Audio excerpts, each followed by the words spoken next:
ሰላም እንዴት አላችሁ? ከኔ ጋር ቁርስ እንስራ። ዛሬ የምሰራው በበቆሎ ዱቄት ቡላ ነው።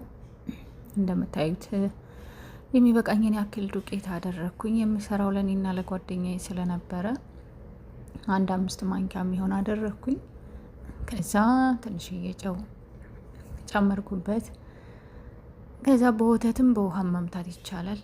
እኔ በውሃ ነው የመታሁት። በውሃ እንደዚህ በደንብ እንመታውና በደንብ ከበጠበጥ ነው በኋላ የፈላ ውሃ ውስጥ መክተት ነው።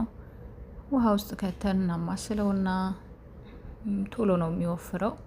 በቃ ቡላ በሉት። የቡላ ናፍቆት ለመወጣት ትላላችሁ። ቡላ የማናገኝበት ቦታ ስንሆን የበቆሎ ዱቄት በዛ ላይ ለጤና ለወገብ ህመም ጥሩ ስለሆነ በእንደዚህ አይነት መልኩ ሰራሁት።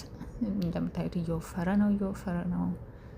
ከዛ በእንደዚህ አይነት መልኩ ከበሰለ በኋላ ቅቤ ካላችሁ ቅቤ፣ ከሌላችሁ የወይራ ዘይት ማድረግ ይቻላል።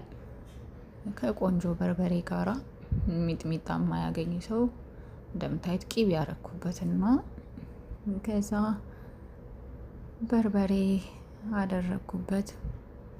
በጣም ነው የሚጣፍጠው። በነገራችን ላይ ደስ በሚል መልኩ ለእኔና ለጓደኛዬ እንደዚህ አዘጋጀሁኝና ቁርሳችንን በላን። እሷን በጣም ነው የተመቻት እና በዛ ላይ በጣም ፈጣን ነው።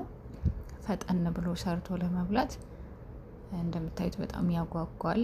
በጣም ነው የሚጣፍጠው። ደግሞ እንደዚች በደንብ ካዋሃድኩት በኋላ